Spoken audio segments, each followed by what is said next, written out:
akhirnya Khalid bin Walid mengeksekusi jumlah besar Bani Judaimah sehingga tewas mereka. Padahal mereka mau masuk Islam loh. Betul. Jadi nggak ada itu generasi milenial katanya lebih kuat daripada generasi Z lebih kuat daripada generasi Alpha, nggak ada itu ya. Mengkotak-kotakan generasi itu bohong. Kalau seandainya kita tahu, kalau seandainya Rasulullah ini bisa difilmkan dari awal sampai akhir, seru kalah itu apa-apa. Iya, saya kalah. Yakin itu Ustadz.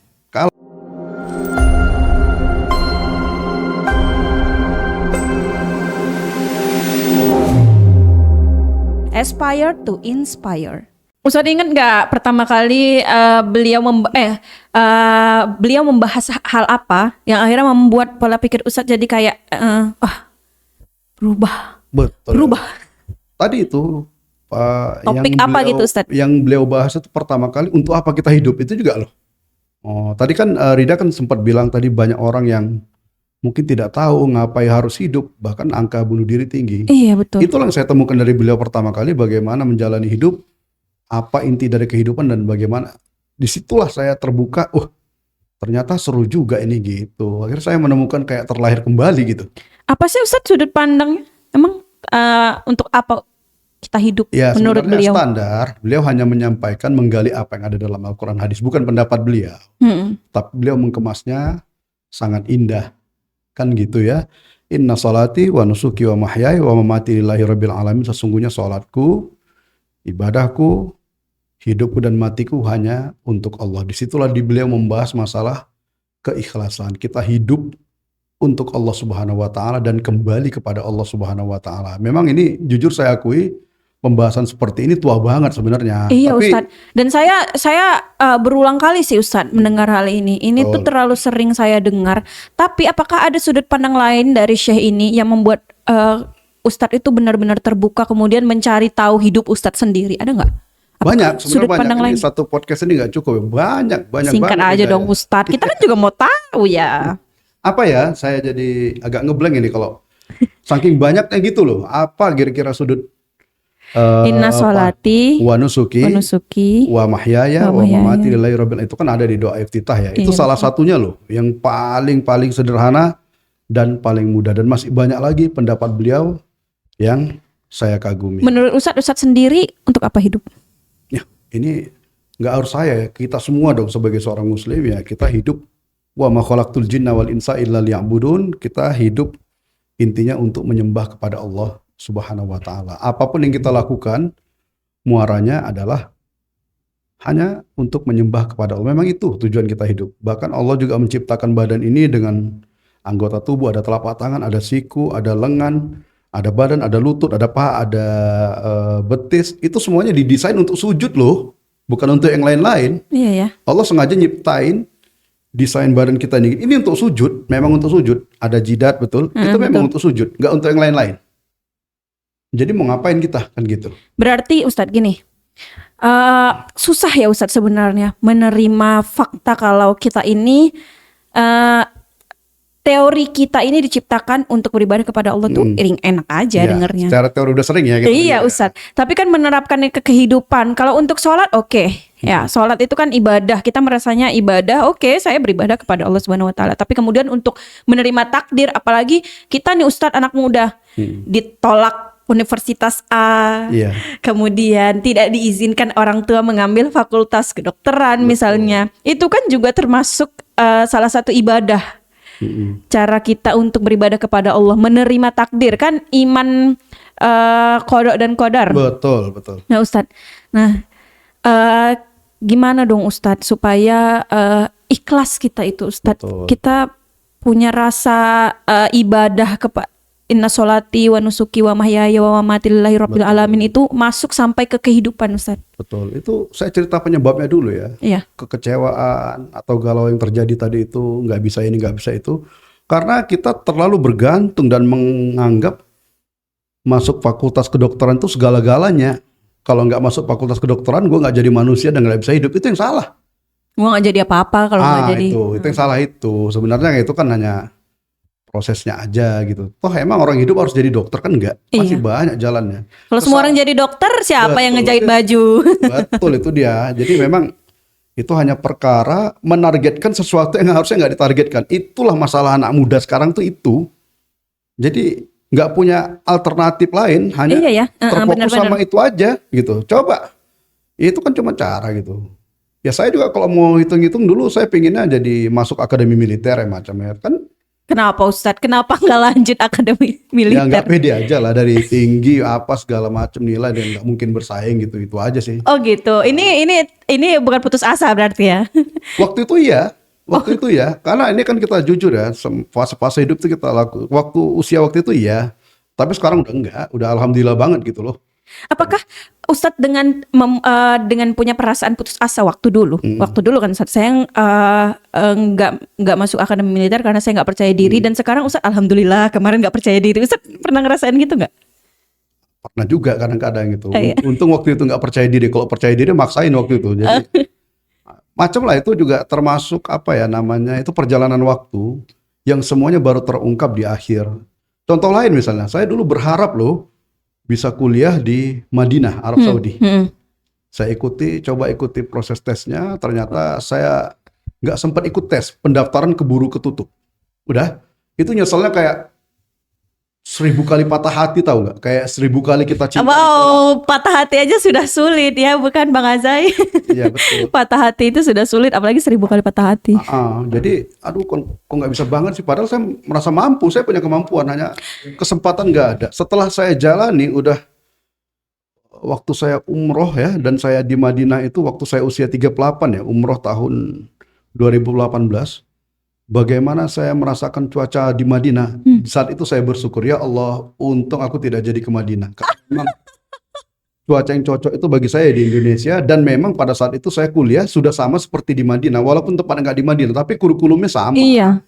Guru-gurunya native speaker. Itu bayangin loh Rida, di usia 38 saya baru mengerti Iya, Allah punya rahasia kenapa saya nggak dipermudah Allah jalannya ke Madinah. Dan kadang-kadang alasannya itu ya terdengar sepele, Ustadz, cuman Sepele. gara-gara cuaca. Oh ya, syukur Dan memang cuacanya. saya nggak sanggup melihat cuaca Madinah pada saat itu, kebetulan musim dingin. Badan saya drop, mimisan. Saya ngebayang kalau seandainya waktu itu saya kuliah Oh di Madinah itu. iya, wah Dan memang- adaptasinya. Betul, dan memang cuaca Madinah itu berat ya. Ini nggak cuma saya ngomong, Rasulullah udah ngomong loh. Man sabara ala la'wa'il Madinah kuntu lahu syahidan yaumil qiyamah. Barang siapa yang bersabar atas cuaca ekstrim Madinah sehingga beliau meninggal, maksudnya sehingga orang tersebut merasakan sakit atau bahkan meninggal, Rasulullah akan memberikan syafaat atau memberikan kesaksian kepada orang tersebut. Ini Saking hadis sahih. menantangnya Saking tinggal di menantang. Madinah. Betul. Jadi bagi kita ini, kita yang di Indonesia ini, saya yang udah terbiasa iklim Indonesia, kayaknya nggak sanggup deh di sana. Jadi baru terungkap setelah usia 38 tahun. Saya juga Ustadz, saya juga dulu tuh berjuang usia 18 sampai 20 tahun lagi-lagi ya, Sobat Al-Azhar, saya berjuang mati-matian untuk masuk ke universitas-universitas Timur Tengah. King Saud University, King Abdul Aziz, Dubai saya daftar. Saya kemana-mana. Saya merasa saya capable kok, persyaratan saya, bahasa Arab saya bagus, nilai saya apa segala macam saya bagus, kok saya nggak lulus gitu loh. Tapi karena saya tidak lulus, alhamdulillah saya tidak lulus. Kalau saya lulus saya tidak akan ada di sini. Dan ini tuh ngobrol dengan orang baru itu termasuk hobi saya. Jadi berada di sebuah kanal podcast Al-Azhar ini sesuatu yang saya syukuri. Subhanallah. Iya, alhamdulillah Ustaz. Dan itu tadi Ustaz, alhamdulillah nggak lulus. Itu pasti nanti ada itu. Betul, kalimat dan itu. itu baru ketahuannya di ujung-ujung gitu. Udah Iya. di terakhir itu, iya ya. Asal kita bersabar aja nunggu timing hikmahnya itu muncul, insya Allah kelar ini masalah. Kita akan, oh iya ya pada waktunya. Betul, ini masalahnya kita nggak sabar menunggu rahasia di balik itu pengen cepet dapat jawaban. Iya. Sementara Allah sudah ngatur timing yang tepat kapan kita tahu hikmahnya itu. Jadi anak muda, Sobat Al-Azhar, percaya aja nanti kita bakal, oh iya ya, alhamdulillah dulu nggak lulus, alhamdulillah dulu nggak begini, alhamdulillah. Karena menurut kita aja itu, ini sebenarnya basi banget sih, basi banget kita mengatakan kalau menurut kita baik, belum tentu menurut Allah itu baik. Itu basi. Tapi ya dari pengalaman Ustadz, kemudian pasti sobat-sobat Al-Azhar pernah ngerasain juga semuanya. Pasti ada waktu kita mengatakan, oh iya ya. Karena memang seperti gini Rida, hal-hal yang kayak gini itu Saya setuju ini kedengaran basi secara kata-kata dan teori. Karena Iya. memang ini bukan untuk diteorikan, tapi untuk dijalani Iya loh. bener. Dan rasanya tuh wah gitu ya Ustadz. Kalau kita jalani dan kita rasakan, wah. Tapi kalau diteoriin ya basi lah. Sobat Karena Lazar nggak ngerasain nggak mungkin betul, percaya. karena saya rasa yang ngomong kayak gini nggak cuma saya. Ustadz-ustadz, para penceramah juga sudah banyak kan. Para penasihat, motivator, semua rata-rata ngomong gitu. Itu semuanya akan terasa indah bagi yang menjalaninya. Itu aja sih. Bener. Ustadz, Mm, dari tadi kan Ustadz menyampaikan kalau Rasul itu kan sudah menjalani masa mudanya. betul, Dan ya tidak jauh berbeda dengan masa muda kita ya Ustadz. betul. Ha. Apalagi masa kecilnya Ha-ha. Rasulullah itu kan. Ada nggak Ustadz satu aja bagian hidup dari Rasulullah yang mungkin Ustadz pengen ceritain nih ke kita, ke anak muda yang bisa kita tiru nih dari anak muda. Banyak sekali ya Rasulullah ini teladan dalam segala hal. Beliaulah seorang bapak, Iya, beliaulah Ustaz. seorang suami, beliaulah seorang guru, beliaulah seorang Fans berat. beliaulah seorang jenderal, beliaulah seorang apalagi ayah, beliaulah seorang sepupu. Semuanya ada lengkap di Rasulullah itu paketnya. Tinggal mau pilih yang mana kan gitu. Paketnya udah ada nih. Ridha mau pilih mana? Nah, kalau saya sih yang paling menarik buat saya itu adalah satu hal yang belum banyak digali oleh para pembicara, bahkan para ulama adalah Rasulullah itu adalah seorang leader yang handal, manajer yang handal. Dalam hal Rasulullah itu nggak pernah salah milih orang untuk menempatkan dia untuk di satu posisi atau jabatan. Itu kerennya Rasulullah. Selalu yakin ya Ustadz, orang ini pasti bisa. Ya, ini kalau Rasulullah dalam segi akhlak udah nggak diragukan lah. Iya, udahlah. Di mana-mana juga pada Tapi bahas percaya akhlak nggak Rasul. kalau Rasulullah itu adalah seorang manajer, seorang leader, pemimpin yang handal, tepat memilih SDM, nggak pernah salah. Saya kasih contoh, misalnya Rasulullah Shallallahu Alaihi Wasallam mengangkat Khalid bin Walid selalu menjadi pemimpin perang atau komandan perang di masa hidupnya. Padahal Khalid bin Walid itu masuk Islamnya telat loh. Menjelang Fathu Makkah dia baru masuk Islam gitu. Atau Khalid bin Walid itu masuk Islamnya telat. Satu. Yang kedua, beliau ini sahabat Rasulullah Khalid bin Walid tidak banyak loh hafal Quran. Tapi kenapa Rasulullah menempatkan dia di posisi terdepan? Karena memang Rasulullah tahu potensi Khalid bin Walid adalah di bidang militer dan memimpin pasukan. Itu dia. Pernah satu ketika Khalid membuat satu kesalahan yang memang cukup fatal ya. Waktu itu Rasulullah mengirim Khalid bin Walid sebagai utusan kepada Bani Juzaimah. Nah, jadi kebetulan Bani Juzaimah itu mereka mau masuk Islam. Pada saat Khalid bin Walid sampai kepada Bani Juzaimah, Khalid bin Walid disambut oleh Bani Juzaimah dengan cara yang aneh. Aneh bagi Khalid dan orang-orang sekitar dia. Jadi ada satu kebiasaan di Bani Juzaimah ini, kalau menyambut seseorang itu dengan senang, mereka mengangkat pedang, menghunuskan pedang. Oke.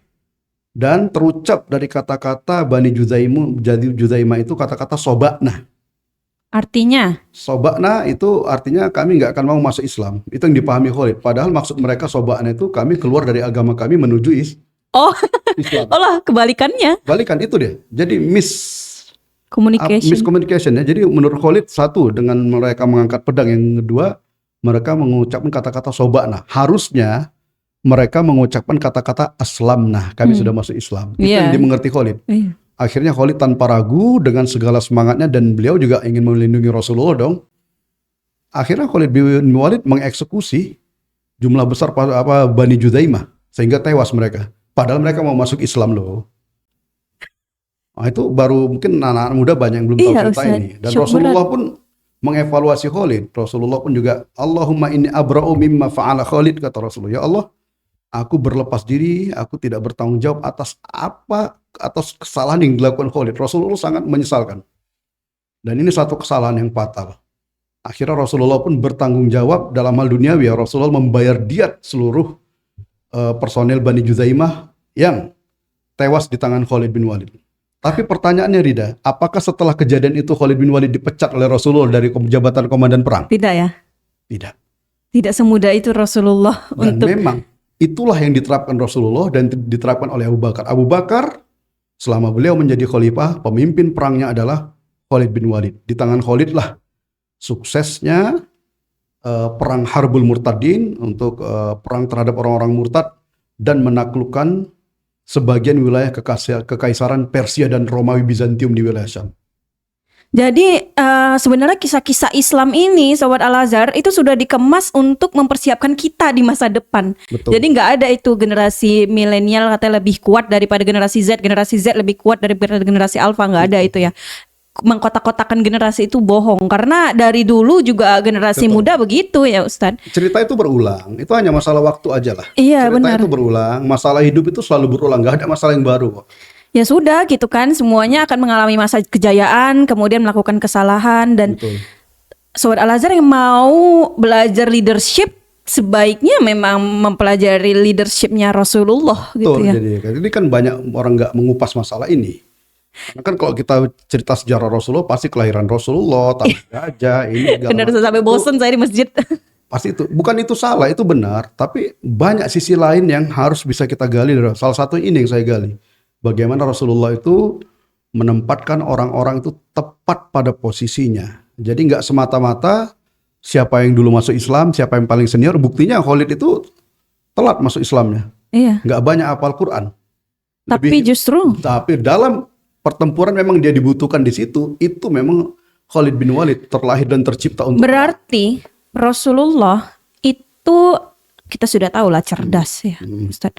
Dan kalau mau kita terapkan nih Sobat Al-Azhar, anak-anak muda seperti kita, beliau adalah anak muda yang teliti, kemudian menganalisis sesuatu itu secara tajam gitu ya Ustadz. Dan bertanggung jawab, memegang konsekuensi terhadap pilihannya. Seperti tadi Khalid kemudian melakukan kesalahan, membantai orang-orang yang seharusnya masuk Islam. Iya. Cuman gara-gara bahasa. Betul, salah satunya itu bahasa. Bahasa dan budaya ya Ustadz ya Dan tadi, komunikasi tadi. mengangkatkan pedang gitu ya. Jadi ya anak muda tuh kayak ya tidak perlu merasa repot lah mencari-cari role model. Harusnya. Karena saat klaim kenapa kalian mengidolakan opa-opa Korea, seharusnya Rasulullah SAW yang kalian jadikan idola. Itu sudah sangat kembali lagi basi didengar. Betul. Karena kita sedikit ya Ustadz menerima cerita-cerita luar biasanya Rasul gitu. Saya aja sampai baca buku-buku tertentu gitu untuk tahu ternyata itu dia masalahnya Rasul. Rida. Iya. Karena akses informasi lebih mudah mendapat tentang opa-opa Korea daripada Rasulullah. Itu juga jadi masalah. Bukan sebenarnya anak muda ini nggak tertarik dengan sosok Rasul, kesulitan mencari akses informasi dan source sumber yang benar. Kalaulah seandainya kita tahu, kalaulah seandainya Rasulullah ini bisa difilmkan dari awal sampai akhir, seru kalah itu apa-apa Korea. Iya, saya Kalah yakin itu Ustadz. Kalah itu. Ini kan hanya masalah, ya namanya kan orang lebih lebih terpukau dengan pandangan mata. Opa-opa Korea bisa dilihat. Rasul tidak. Rasul bisa dilihat. Tidak. Nah, itu aja penyebabnya. Coba seandainya Rasulullah bisa dilihat, putus itu kan. Iya, padahal sampai menjabarkan tentang bentuk Rasul saja tuh sampai kehilangan kata-kata kan, bahasa sampai tidak bisa. Ya udah dibuat cahaya saja. Dan satu hal lagi Rida ya, banyak perjuangan-perjuangan yang sebenarnya itu bisa dilakukan oleh orang yang usianya tidak muda lagi. Contoh, saya ngasih contoh. Rasulullah memimpin perang Badar di usia berapa? Di usia beliau yang ke 53 atau 54 tahun. Itu kan usia orang udah mau pensiun. Harusnya duduk di rumah menikmati kopi pagi ya Ustadz. Betul. Jadi memang kita jangan salah paham ya, artinya seluruh pekerjaannya tidak ada kata-kata terlambat. Anak muda baguslah merasa muda, itu saya bangga juga. Tapi please tetaplah Anda merasa muda, sekalipun suatu saat nanti Anda akan tua. Iya. Saya pun juga dulu muda juga kan, dulu kan sama lah ya gitu. Jangan merasa karena umur saya sudah segini, enggak lah, nyoba. Nah, mungkin orang yang usianya sudah 60 tahun menganggap saya anak muda dong. Iya. Kemarin ayah saya meninggal umur 50-an, ada orang saya merasa wah udah tua ya saya, ya udahlah meninggal. Ada ibu-ibu yang datang, nenek-nenek ya Ustaz, mungkin usianya 60 70. Umur berapa? Umur 53. Wah, masih muda saya. Hah? Masih muda. Terus akhirnya saya belajar Ustaz, ternyata Relatif. muda dan tua itu relatif ya, siapa yang memandang gitu ya Ustaz. Muda dan tua tuh relatif lah. Makanya tadi soal generasi ini ya hanya masalah perjalanan waktu lah. Semuanya orang pasti, ya mungkin kayak Rida sekarang 22 bangga. Coba nanti 30 tahun lagi berapa umurnya? Udah punya cucu, udah punya menantu kali. Amin, amin ya Allah. Mungkin ya mudah-mudahan nanti video ini masih tetap utuh biar nanti Rida bisa melihat gitu kan. Ini usia 22-30 tahun lagi udah 53 gitu. Iya benar Ustadz, karena kan itu tadi ya Ustadz. Jadi anak muda ini kan karena disitulah apa ya Ustadz, seluruh pemikiran tentang hidup ini berkumpul di kepala. Siapa yang akan dijadikan role model? Kemana kita akan membawa hidup kita? Seperti tadi Ustadz bilang 30 tahun lagi Rida akan punya cucu. Saya sampai sekarang belum terpikir, kebayang ya? belum kebayang Ustadz cucu seperti apa yang akan saya bentuk gitu ya. Saya bilang Karena cucu kan loh, bukan anak loh. Kalau iya anak kan, ya. iya benar kan. Karena kan dari anak. Kalau anak kita dididik dengan baik, dia kan akan melahirkan cucu saya yang ini ya Ustadz ya. Jangan kaget nanti Rida podcast kita ini ditonton sama cucunya. Saya juga begitu nanti. Ih nenek katanya. Podcast saya hari ini mungkin 30 tahun lagi ditonton sama cucu saya. Mungkin. Saudara cucu. Ya bakal insya Allah lah. Ini anak sekarang usianya udah 10 tahun ya. Mungkin sekitar Wah ini 15 anak tahun masih lah. umur 10 tahun Ustadz, Ya, benar paling masih muda banget ini. Paling tidak kan 15 tahun lagi saya udah punya cucu. Mungkin kalau hitung-hitungan ya 15 tahun lagi ini umur udah berapa. Begitulah kira-kira. Ya bayangin Rida 15 tahun lagi umur saya udah 60. Iya. Ya wajar dong udah punya cucu 60 gitu loh. Harusnya Itu bayangan kita ya. lebih enak tuh sebenarnya jadi kakek itu di usia 50 masih seger, masih bisa sayang sama cucu. 60 takut nanti. Ustadz umur 50 punya cucu. Ustadz berarti ada punya Ustadz nikah umur berapa? Nah, nanya lagi deh ini. Oke. Ustadz nikah umur berapa? 32 loh Rida. Umur 32. Menurut Telat Ustadz itu. itu Ustadz telat. Menurut ukuran orang-orang normal dan budaya kita katanya telat ya. Harusnya emang laki-laki tuh usia berapa Ustadz nikah?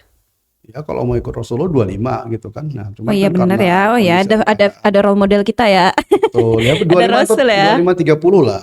Itu saya loh, apalagi cewek loh. Cewek lewat 27 aja udah gimana gitu. Siapa ini yang Tapi datang? saya pernah ini sih Ustadz dengar gitu kan zaman sekarang itu kayak ada klaim kenapa kita umur usia kita nikah tuh harus ditentukan bla bla bla segala macam. Kemudian saya nanya ke ibu saya kan, beliau punya pandangan kayak kita bukan mau meminta anak muda berkejar-kejaran dengan umur, tidak. Tapi usia muda itu 20-an itu 20 ke 30, 30 ke 40 itu masa-masa belajar, bertumbuh, fisik masih bagus. Kemudian otak masih bisa mencerna pengetahuan-pengetahuan baru, apa segala macam. Disitulah tepatnya untuk melahirkan generasi, membentuk generasi-generasi emas. Betul gitu itu. ya. Betul. Jadi bukan memaksa kita harus nikah dan mengambil pertanggungjawaban yang besar gitu ya Ustaz. Betul. Cuman ya sayang saja dengan potensi kita gitu ya Ustaz. Betul. Jadi anak muda begitulah dari Ustadz Taufik. Kita tidak perlu repot-repot untuk mencari-cari role model kita. Rasulullah ada. Semoga saya penulis Ustadz, jadi ini bisa jadi bahan evaluasi saya juga. Amin. Kalau misalnya ternyata cerita tentang Rasulullah itu tidak sedetail dan sebanyak cerita-cerita tentang artis-artis atau influencer lainnya. Semoga kedepannya generasi-generasi kita bisa mengebom dunia ini dengan kisah-kisah Rasul yang sangat luar biasa. Saya juga punya rencana Rida ini mudah-mudahan saya minta doa juga dari Rida ya. Saya Amin. akan mengemas kisah Rasulullah Sirah Nabawiyah ini dengan kemasan yang menarik dan mudah dipahami, mudah dimengerti ya. Enggak cuma Rasulullah, termasuk Khulafaur Rasyidin. Banyak hal yang bisa Benar, kita Ustaz. gali ya. Benar, Jadi Ustaz. nanti mudah-mudahan dengan ini karena kan anak sekarang ini udah malas membaca, maunya Betul. nonton. Mm-mm. Jadi nanti kita hidangkan dengan kemasan lain deh yang menarik insya Allah. Wah, kita tunggu Ustadz Taufik. Wah, sangat tidak sabar mendengarkan cerita-cerita. Karena cerita-cerita Rasul tadi yang diceritakan oleh Ustadz Taufik aja sangat unik. Saya Unik, tidak betul. tahu ternyata Khalid pernah salah membunuh orang. Astagfirullahaladzim Khalid. Apakah kamu menonton di akhirat? Hanya sahabat Rasulullah ya, dia tetap sahabat gitu ya walaupun salah. Iya. Dia tetap Ya itu menunjukkan kalau kita melakukan kesalahan kok, bahkan seringkali kesalahan itu fatal. betul. Tapi bukan berarti tidak bisa dimaafkan. Ya. Kesempatan selalu ada, kesempatan selalu datang, tapi tolong sadar loh, kamu salah, sadar dulu gitu. Ya. Ya Ustadz, ada nggak yang mau disampaikan ke anak-anak muda yang sedang nonton ini Ustadz? Oh, banyak banget ya, tapi 1, 2, 3, 10 8 jam. deh Ustadz, 10. Oh. Oke, yang buat anak-anak muda ya. Iya. Hello guys, ya. Gini loh bro, waktu tetap berjalan. Manfaatkanlah masa muda Anda sebelum datang nanti masa tua. Itu aja. Jadi mudah-mudahan Anda semua adalah orang yang energik dan gak perlu galau ya, saya rasa ya Rida ya. Gak perlu galau. Segala sesuatunya itu pasti ada jalan keluar. Itu aja. Jangan galau. Ya, jangan galau. Tolong nanti bisa ya dikasih subtitle besar-besar nutupin muka saya juga boleh. Jangan galau. Anak muda jangan galau. Terima kasih Ustadz Taufik Fadila hari ini sudah berbagi dengan kita. Sobat Al-Azhar, semoga hari ini menjadi hari yang menyenangkan dan hari yang tepat untuk memulai apapun yang mungkin Sobat Al-Azhar terutama anak muda merasa takut untuk memulai sebagai anak muda.